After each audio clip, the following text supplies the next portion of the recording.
अस्सलाम वालेकुम नाज़रीन, मैं हूं डॉक्टर शुजात। आप देख रहे हैं प्रोग्राम कॉर्पोरेट लाउंज। नाज़रीन, काफ़ी दिनों के बाद आपकी खिदमत में हाजिर हुए हैं। बस कुछ ज़ाती मसरूफियत, कुछ दूसरी चीज़ें जिसकी वजह से प्रोग्राम की जो कंटिन्यूटी है वो हम बरकरार ना रख पाए। बहरहाल हाल ही में आपने देखा कि गवर्नमेंट ऑफ पाकिस्तान ने एक बड़ा ज़बरदस्त प्रोग्राम किया जिसमें उन्होंने अपनी 3 साला मुआशी और माशरती कारकर्दगी के बारे में बहुत ज़्यादा बताया और बताया कि जी गवर्नमेंट ने पिछले 3 सालों में क्या माइलस्टोन्स थे जो उन्होंने अचीव किए थे। बिलखुसूस उन्होंने मईशत के हवाले से काफ़ी बातें की कि पीटीआई की गवर्नमेंट ने मईशत के इंडिकेटर्स जो कि गिर रहे थे उन इंडिकेटर्स को संभाला दिया। करंट अकाउंट डेफिसिट की बहुत बात की गई कि करंट अकाउंट डेफिसिट को हमने मस्बत किया और फिर हम उसको काफ़ी हद तक मेंटेन कर रहे हैं। फॉरेन एक्सचेंज की बात की गई, एक्सपोर्ट की बात हुई, इकोनॉमिक ग्रोथ की बात हुई और ग्रॉस फुट लेवल पे डिलीवर करने की बात हुई। अब ये वर्जन था गवर्नमेंट ऑफ पाकिस्तान का और बल्कि गवर्नमेंट ऑफ पाकिस्तान से ज्यादा अगर आप ये कहें कि पाकिस्तान तहरीक इंसाफ का। अब पाकिस्तान तहरीक इंसाफ के इस दावे को और बल्कि एक कॉम्प्रिहेंसिव ने बुक लॉन्च की है जो ये सारी चीजें बता रही हैं, उसका जाहिर है कि बीइंग इकोनॉमिक एनालिस्ट, ये मईशत का एक माशियात के स्टूडेंट होने की हैसियत से ये हम पे फर्ज बनता है कि उसका एक जायजा लें और एक इवैल्यूएशन आवाम के सामने भी रखें कि किस हद तक जो क्लेम पाकिस्तान तहरीक इंसाफ ने किए हैं वो दुरुस्त हैं। तो इसी मौजू पे आज हमने बात करनी है। हमारे साथ मौजूद है प्रोफेसर डॉक्टर मोहम्मद शहबाज साहब। डॉक्टर साहब किसी तारुफ के मोहताज नहीं है, आप जानते हैं इनको और प्रोग्राम का रेगुलर हिस्सा भी होते हैं। डॉक्टर साहब, आपको वेलकम करता हूँ मैं शो में। जी बहुत शुक्रिया डॉक्टर साहब। मैं शुरू इस बात से करता हूं कि गवर्नमेंट ने ये कहा कि 3 बड़ी चीजें उन्होंने अपनी मुआशी अचीवमेंट के हवाले से बताई। नंबर 1 ये कहा कि हमने करंट अकाउंट डेफिसिट को कम कर लिया है, उसको कंट्रोल किया। दूसरा उन्होंने ये कहा कि फॉरेन रिजर्व्स जो कि बिल्कुल डिप्लीट हो रहे थे हमने उनको बढ़ाया है, $25 बिलियन तक आ गए हैं। तीसरा उन्होंने कहा कि हमने एक्सपोर्ट को भी तकरीबन कोई $25 बिलियन तक कर दिया है। और ये 3 बड़े वो दावे थे जो कि गवर्नमेंट ने की। इसके अलावा भी चीजें आगे चल के मैं डिस्कस करूंगा, लेकिन ये वो 3 मेजर चीजें थी जो बार बार जिनकी बाज़गश्त मुख्तलिफ जो गवर्नमेंट के स्पोक्स पर्सन थे उनकी स्पीचेस में हमें सुनाई दी। आप इस बारे में क्या कहते हैं कि क्या वाकई ये गवर्नमेंट के माइलस्टोन कॉन्ट्रीब्यूशन हैं और अगर हैं तो इनको कैसे कंटिन्यू किया जा सकता है? जी सर, देखें, पहली बड़ी बात तो ये है कि इन लोगों को ये समझना चाहिए, अगर हम आपके पहले पॉइंट की तरफ आते हैं, करंट अकाउंट डेफिसिट अगर पॉजिटिव होता है, ठीक है, मैक्रो लेवल तक हम इसको अच्छी कारकर्दगी में काउंट कर सकते हैं, लेकिन देखना ये है कि एक आम आदमी जो है वो इससे फायदा कैसे उठाता है। और ये आप भी जानते हैं बड़े अच्छे तरीके से कि करंट अकाउंट जब डेफिसिट से उसमें सरप्लस में जाता है तो उसके जो फ्रूट्स हैं वो आम आदमी तक पहुंचने में टाइम लगता है। उसको हम फौरन ये नहीं कह सकते कि कल हमारा करंट अकाउंट डेफिसिट में था और आज वो पॉजिटिव हो गया, ये सरप्लस में चला गया, तो फौरन जो मुल्क के अंदर से जो है वो गुर्बत खत्म हो जाएगी, मुल्क के अंदर से अनएम्प्लॉयमेंट खत्म हो जाएगा, मुल्क के अंदर से जो इन्फ्लेशन हमारा पहले का आसमान को छू रही महंगाई वो बिल्कुल हमारी वो डाउन हो जाएगी, इसमें टाइम लगेगा। तो मैं समझता हूँ कि ये आवाम को लॉलीपॉप देने के अलावा और कुछ नहीं। दूसरी बात ये है कि ये तकरीबन हर गवर्नमेंट ये कहती है कि जब हमने हुकूमत संभाली तो मुल्क जो था दिवालिया हो गया, दीवार वर्च पे खड़ा हुआ था।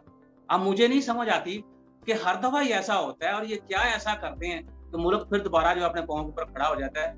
अगर वर्ष को 25 बिलियन ये रिजर्व उन्होंने कर ली हैं तो ऑलमोस्ट जब हम गवर्नमेंट उन्होंने संभाली थी तो 21-22 बिलियन उस वक्त भी थे। तो इन्होंने इन 3 सालों में 3 बिलियन का इजाफा किया, कौन सा?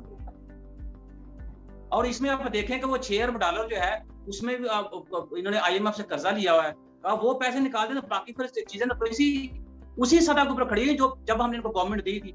वैसे वो आज ये कहते हैं, आपस में बातें करते हैं, लो जी वो इस गवर्नमेंट को कौन सा ग्रेड देना चाहिए। असद उमर साहब कहते हैं जी वो हम तो A ग्रेड देंगे। तो ये तो वही बात होगी कि आपस में वो खीर पाट रही है, आपस में सारी चीजें हो रही हैं, उसमें आम आदमी जो है वो कहाँ पे खड़ा हुआ है। आप अगर एक्सपोर्ट्स की बात करते हैं, एक्सपोर्ट्स तो मेरे पास जो कुछ चीजें ऐसी हैं उसमें तो बहुत सारी चीजें हैं। आपने तो खाली वो एक्सपोर्ट्स एक ही बात की है। आप एक्सपोर्ट्स में भी ये है कि कुछ ट्रिकल डाउन इफेक्ट जो है वो दिखाइए, मुझे बताइए, आप कहीं जाके को आम आदमी जो उससे फायदा उठा रहे हैं। क्योंकि एक्सपोर्ट्स बढ़ने का मतलब ये होता है कि आपके मुल्क के अंदर जो डोमेस्टिक प्रोडक्शन है वो डोमेस्टिक डिमांड से आपकी हो गई है ज्यादा, और वो जो ज्यादा आपकी प्रोडक्शन है उसको आप इंटरनेशनल मार्केट के अंदर बेच देते हैं, ठीक। उससे आपको डॉलर आ रहा है, आपको डॉलर जो है एक्सपोर्ट से भी आ रहा है, आपको डॉलर जनाब 2 अरब और 72 करोड़ अभी आपको IMF ने दिए हैं, ठीक है। उसके बावजूद डॉलर जो है वो उसकी कीमत पाकिस्तान के अंदर 166, 67 या 68 में बिक रहा है। तो जब हमने आपको दिया था मुल्क, उस वक्त डॉलर तकरीबन 100 प्लस था, जो कहा कि आप कहां से कहां लेके चले गए। तो ये किस कारकर्दगी की सर बात हो रही है। और एक बड़ा क्वेश्चन है, कल के अखबार में देखें, परसों के अखबार में देखें, उसमें एक बहुत बड़ा पिक्चर जो पब्लिश हुआ है, जिसके ऊपर जब वो हेल्थ कार्ड शो हुए हैं, जिसके अंदर वो इंसाफ की बातें हुई हैं, वो बहुत बड़ा एडवर्टीजमेंट दिया गया है। मुझे बताइए कि ये जो पब्लिक मनी इस्तेमाल कर रहे हैं, इसकी अकाउंटेबिलिटी या इसका हिसाब कौन देगा, और ये किसकी इजाजत से आपने किया है। और आप देखें, हमारे टीचर्स अक्सर ये हमें पढ़ाया करते थे कि आपके एक्शंस जो होते हैं वो आपके अल्फाज से ज्यादा बोलते हैं। डॉक्टर साहब, इसमें मैं आपको यहाँ पे मैं इंटरवेंशन करूंगा। आगे हम इसी हवाले से मैंने क्योंकि आपसे बात कर दी है, लेकिन मैं जो दूसरी चीज आपकी राय में जिस पे लेना चाहूंगा वो ये है कि पाकिस्तान तहरीक इंसाफ की गवर्नमेंट ये कह रही है कि हमने आम आदमी के लिए और अवाम के लिए काम किया है और हमने डिलीवर किया है। जबकि ऑन ग्राउंड सिचुएशन ये है कि जब आप अवाम से पूछते हैं, अवाम का पहला कंसर्न होता है जो कि अशियाए खुर्दोनोश की कीमतें, जो अशियाए खुर्दोनोश की जो कीमतें हैं, उनकी जो प्राइसेस हैं उनके साथ, इसके अलावा जो बाकी चीजें हैं उनकी प्राइसेस क्या हैं, यानी कि इन्फ्लेशन किस हद तक कंट्रोल में अवाम का एक कंसर्न ये होता है, रोजगार का कंसर्न उनका दूसरा बड़ा कंसर्न होता है, और उसके अलावा फिर ये कि हमारे आसपास रोड्स कैसी हैं, जो बेसिक फैसिलिटीज, यूटिलिटीज और ये जो चीजें ये हमें मुहैया हो रही हैं या नहीं हो रही, ये अवाम का बेसिक पैरामीटर्स होते हैं जिसकी बेसिस पे अवाम गेज करते हैं किस हद तक गवर्नमेंट डिलीवर किया। क्या आप समझते हैं कि ये जो जितनी चीजें मैंने यहाँ पे डिस्कस की हैं, इनमें से कम 50% चीजों पे गवर्नमेंट, मौजूदा गवर्नमेंट ने अवाम को डिलीवर किया हो? बहुत अच्छा क्वेश्चन है आपका। जाहिर सी बात है, हमने भी बीइंग एन इकोनॉमिस्ट कंसर्न होना चाहिए कि आम आदमी जो पिछले 3 साल से अब तक क्या इजाफा हुआ है। वो जो इजाफा हुआ है, मैं 2-4 जो कंज्यूमर आइटम है उसकी बात करता हूँ, उससे आपको अंदाजा हो जाएगा। बाकी सारी चीजें वो लोग कहानियां करते हैं। मेरे ख्याल में ये भी गवर्नमेंट जो है, इनको किसी ने बता दिया है कि मैनिपुलेशन करें, झूठ बोले, और वो कर रहे हैं। 10 किलो का जो चक्की का आटा है, उसका पहला जो था आज 3 साल पहले 500 से तकरीबन 530 में मिलता था, जो आज 750 से भी ऊपर चला गया है। तो आप 500, 300, 750 का डिफरेंस निकाल लें, आपको अंदाजा हो जाएगा कि एक ऑलमोस्ट 85% जो है उसकी कीमतों में इजाफा हो गया है। उसके बाद खुर्दनी तेल का जो किलो का पैकेट था, जो आज से पहले 210 रुपए से लेके आज जो है वो 340 से 350 तक उसकी कीमत पहुंच चुकी है। इसकी परसेंटेज निकाल लें आप। उसके बाद 1 किलो चीनी, जिसके बड़े स्कैम हुए हैं इस गवर्नमेंट के अंदर, बहुत सारा जो आवाम को टीका लगा है मतलब कि इस स्कैंडल में, और कहते हैं माफियाज हैं, इनकी गवर्नमेंट है, इनका काम है माफिया को कंट्रोल करना। रियासत मदीना की देखें, बातें तो सारे ही करते हैं, आप रोज में रियासत मदीना बना के दिखाती उन्होंने आपको। अच्छा, वो जो 1 किलो चीनी है वो 55 से 60 रुपए मिलती थी, जो अब 110, कुछ जगहों पे 115, कुछ जगहों पे 120 में मिलती है। तो ये इन्होंने एक आम आदमी को ध्यान में रखा है। ये बातें करते हैं, करंट अकाउंट की बातें करते हैं, एक्सपोर्ट्स की बातें करते हैं, फॉरेन रिजर्व की। ये तो वो चीजें हैं कि जो जनाबे वाला इनको आप अपने घर में बैठ के पैदा कर सकते हैं। आपने एग्रीकल्चर सेक्टर को बिल्कुल इग्नोर करके रखा हुआ है, और आज हमें चीनी बाहर से बरामद करनी पड़ती है, आज हमें गंदम भी बाहर से बरामद करनी पड़ती है।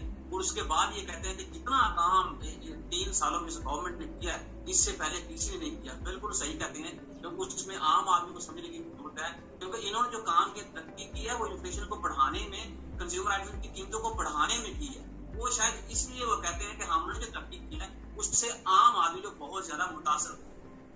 डॉक्टर साहब, हमें एक ब्रेक लेनी है ना, एक ब्रेक लेते हैं और ब्रेक के बाद हाजिर होते हैं और ये पूछते हैं डॉक्टर साहब से कि कौन सी ऐसी चीजें हैं, एटलीस्ट कुछ ना कुछ तो होगा जो गवर्नमेंट के क्रेडिट में डाला जा सकता है। एक ब्रेक और ब्रेक के बाद हाजिर होते हैं।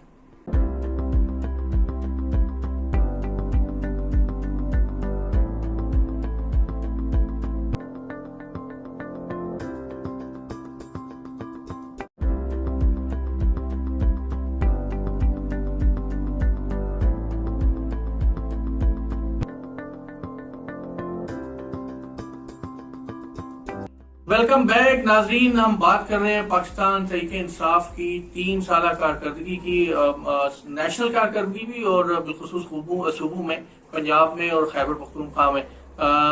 वैसे तो जो अभी तक हमारी जो डिस्कशन रही है उसमें जो गवर्नमेंट के दावे हैं वो बहुत ज्यादा स्टेबल नजर नहीं आते, क्योंकि जैसे हमने पहले प्रोग्राम के हिस्से में डिस्कस किया कि चाहे चीनी की बात कर लें, आटे की बात कर लें, या जो दूसरी अशियाए खुरनोश उनकी बात कर लें, उनकी अशिया में एक स्टीप उनकी प्राइसेस में इजाफा हुआ है, जो कि आम आदमी का जो कंसर्न होता है। उसके अलावा अगर आप इंफ्रास्ट्रक्चर डेवलपमेंट की बात करते हैं तो उसमें भी बहुत ज्यादा कोई खातर का डेवलपमेंट नहीं हुई है, बल्कि ये देखा जाए तो बहुत सारे इंफ्रास्ट्रक्चर डिटेरियोरेट हुए हैं। तो इसी हवाले से हमें ये चले कम से कम एक और सवाल पैदा होता है, और एक ये सवाल कम से कम लोग पूछते हैं कि चले कुछ ना कुछ तो गवर्नमेंट ने सही किया होगा, कुछ ना कुछ तो गवर्नमेंट का कोई पॉजिटिव पॉइंट होगा। तो डॉक्टर साहब से पूछते हैं कि डॉक्टर साहब वो कौन सा गवर्नमेंट का पॉइंट है, या वो कौन सा एक या चंद एक गवर्नमेंट के ऐसे स्टेप्स हैं, इकदाम हैं जिनको ये कहा जा सकता है कि ये पॉजिटिव उनके स्टेप्स थे और उनका due credit government of Pakistan यानी कि पाकिस्तान तहरीक इंसाफ की गवर्नमेंट को मिलना चाहिए। तो वो आपके ख्याल में वो कौन से ऐसे इकदाम हो सकते हैं जिनका गवर्नमेंट को ड्यू क्रेडिट देना चाहिए? मेरे ख्याल में एक बात जो है उसके ऊपर मैं खुश हूँ गवर्नमेंट के इकदाम से, वो ये कि आपको पता है कि पाकिस्तान के अंदर जब जब पेट्रोलियम प्राइसेस बढ़ती हैं तो उसी तरह इन्फ्लेशन जो है उसमें इजाफा होता है, और जब प्राइसेस कम होते हैं तो इन्फ्लेशन उस तरह से कम नहीं होता। और ये मैकेनिज्म जो है वो अभी तक मैं समझने की कोशिश कर रहा हूँ, वो फिर वही बात वो गवर्नेंस की आ जाती है। लेकिन जो कि हमारा ये इशू नहीं है, इसमें ये हुआ है कि गवर्नमेंट ने पेट्रोलियम प्राइसेस में जिस हद तक इजाफा हुआ इंटरनेशनल मार्केट के अंदर, वो शायद इन्होंने जो पेट्रोलियम डेवलपमेंट लेवी और सेल्स टैक्स हैं उसमें उस तरह से इजाफा नहीं किया। और आप ये कह सकते हैं कि इन्होंने उस शरह को कम करके जो इंटरनेशनल मार्केट के अंदर पेट्रोलियम प्राइस में इजाफा हुआ था वो लोगों तक इन्होंने उस तरह से मुंतकिल नहीं होने दिया। एक ये मैं समझता हूँ पॉजिटिव पॉइंट इनका है। दूसरी बात ये जो बार बार हर जगह पे हर बंदा, ये नहीं है कि एक हर बंदा प्राइम मिनिस्टर से लेकर नीचे इनके जो जितने मुआवन हैं, मुआवन खुसूसी हैं, वो सारे वो बात करंट अकाउंट की करते हैं। करंट अकाउंट को हमने सरप्लस में कर दिया। देखिए मेरी बात सुने, आप एक डेवलपिंग कंट्रीज हैं, ठीक है जी, और आपको पता है कि आपकी ग्रोथ इंपोर्ट नेट ग्रोथ है, और ये गवर्नमेंट का डॉक्यूमेंट लिखा हुआ है कि जब ये 1 अरब की इंपोर्ट कम करते हैं तो पाकिस्तान को पाक रुपीज में 5 अरब का नुकसान होता है। तो आप ये अंदाजा कर लें कि अगर आप वो जो मशीनरी या जो और बहुत सी इंपोर्ट बिल को आप जब कम करेंगे, उससे डोमेस्टिक लेवल के ऊपर आपकी डोमेस्टिक प्रोडक्शन में इस हद तक कमी आपको देखने में मिलेगी। तो मेरा ख्याल में उसमें तो शायद इन्होंने इतनी ज्यादा वक्लमंदी नहीं की कि हाँ ये काम इस तरह से कर सके। इंपोर्ट सब्स्टिट्यूशन जो है, जो पिछले 70 साल से इकोनॉमिस्ट जो है, जो मेरे से निकम्मे और अनपढ़ बन रहे हैं, जो सीख रहे हैं, तो इंपोर्ट सब्स्टिट्यूशन जो है वो पॉलिसी अडॉप्ट करें। अभी तक शायद इनका वो ध्यान नहीं पड़ा। तो इस एक पॉइंट के अलावा मैं नहीं समझता। मैं आपको आज दूसरी बात करूंगा। हाँ, एक ये जो चीजें जो कि मैंने खुद अपनी गुनाहगार आंखों से चीजें घूम करके देखी हैं, ये जो 10 बिलियन सुनामी ट्री की बात करते हैं, आप जनरल केपीके के अंदर चले गए जहां से इन्होंने ये प्रोजेक्ट शुरू किया है, कहते हैं हमने वहां बड़ी दखलअंदाजी की है। यकीन कीजिएगा बहुत दुख हुआ, और बड़े दुख से ये बात कर रहा हूँ, मतलब कि इन्होंने ऐसी जगह पर दरख्त लगाए जहां ऑलरेडी दरख्त लगे हुए, और आपको जब प्लानिंग नहीं थी। आप डॉक्टर साहब, ये बड़ा इंपॉर्टेंट पॉइंट है डॉक्टर साहब, मैं आपसे ये तो एक बहुत इंपॉर्टेंट पॉइंट है, क्योंकि गवर्नमेंट और बिलखुसूस प्राइम मिनिस्टर साहब इसके ऊपर क्रेडिट लेते हैं। तो आप ये कह रहे हैं ये जो दरख्त लगे हैं या ये जो प्लांटेशन हो रही है, जो बिलियन ट्री सुनामी है, इसके पीछे कोई प्लानिंग नहीं थी और ये ऐसे ही लगा दिए गए हैं और इनका जो सर्वाइवल रेट है वो बहुत कम है? क्या आप ये कहना चाह रहे हैं? बल्कि ये इस तरह से होगा, आपने मुझे कहा ये डॉक्टर साहब आपने ये 15 दरख्त लगाने हैं, तो मैंने किसी को आगे नीचे कह दिया, मैं यार वो ऐसा कोई रास्ते में जाता कहीं जगह मिले तो वहां लगा देना, ये सिलसिला है सारी इसमें, ठीक है। और मुझे उस वक्त बहुत दुख हुआ, क्योंकि मैंने आपको याद है कुमराट वैली का और ये आस्वाद का मैं वो टूर करके, तो आपको अगर याद तो टूरिज्म में एक बुक लिख रहा था, मैंने सोचा कि मैं खुद इन जगहों पे जाऊं, जाके देखूं उन लोगों के मसाइल क्या, तब जाकर मुझे सही अंदाजा होगा। तो साइड पे आप जब जाते हैं स्वाद में, तो आपके साथ साथ दरिया जो बहता है, वो दरिया के अंदर दरख्त लगाए हुए डॉक्टर साहब, जहाँ तो नहीं बनता उनका, और वहां पहाड़ियां, इतनी खाली जगह पहाड़ियों में पड़ी, वहां जाकर दरख्त लगाए जहाँ दरख्तों की जरूरत है, ठीक है। उसके बाद ये कहते हैं केपीके में बड़ा काम हुआ, आप जहाँ पे वाला स्वाद जाए, आप कुमराट वैली जाए, ठीक है जी, आप वो काला चश्मा जाए, आपको अंदाजा हो जाए कितना काम इन्होंने किया। यकीन करें कि वहां तक पहुंचना मैं समझता हूँ कि जहाज से कम नहीं है। इतने खराब रास्ते हैं, वहां थल में हम रुके तो हमें वो खाने के लिए जगह नहीं मिली। तो मैंने एक बंदे से पूछा यार आप इस गवर्नमेंट की कारकर्दगी से कितना खुश हो, क्या वाकई गवर्नमेंट ने केपीके के अंदर उसका काम किया जितना वो ब्लेम अपना मतलब वो दावा करते हैं। वो कहते हैं जी उन्होंने कुछ पाकिस्तान के लिए किया होगा, लोगों के लिए कुछ नहीं किया। फिर वो वहां जब हम ब्राड वैली पहुंचे, वहां मैंने पूछा एक बंदे से, कहते इमरान खान यहाँ 2018 में आए थे और हेलीकॉप्टर से आए थे। अल्लाह के बंदे, आप ट्रैवल करें ना, आप जब ट्रैवल करेंगे तो फिर आपको अंदाजा होगा कि यहाँ टूरिस्ट है, उसको यहाँ तक पहुंचने में किन किन तकलीफ का सामना करना पड़ता है। ये जब बोला इस्लामाबाद के अंदर बैठ के 10 बिलियन जो है वो US डॉलर मारे थे चुटकी मार के ना, तो चुटकी मार के 200 $2 हमारा आ जाना था, और चुटकी मार के जो $10 वो हमें टूरिज्म से मिल जाना था। अब पता नहीं, ना मुझे इनकी चुटकियां नजर आती हैं, ना मुझे वहां टूरिज्म नजर आता है। तो ये चीजें जो है, मतलब जुल्म जो हो रहा है वो मुल्क के साथ, इसका जो कह लें कि नुकसान है, वो मेरे ख्याल में कुछ आने वाले 5 सालों में आपको आखिरी सवाल डॉक्टर साहब, गवर्नमेंट को 100 में से कितने नंबर आप देते हैं इनकी मुआशी कारकर्दगी के ऊपर? ये जो जितने इंडिकेटर्स उन्होंने सामने बताए, अगर आपको कहा जाए तो 100 में से आप गवर्नमेंट को कितने नंबर देंगे?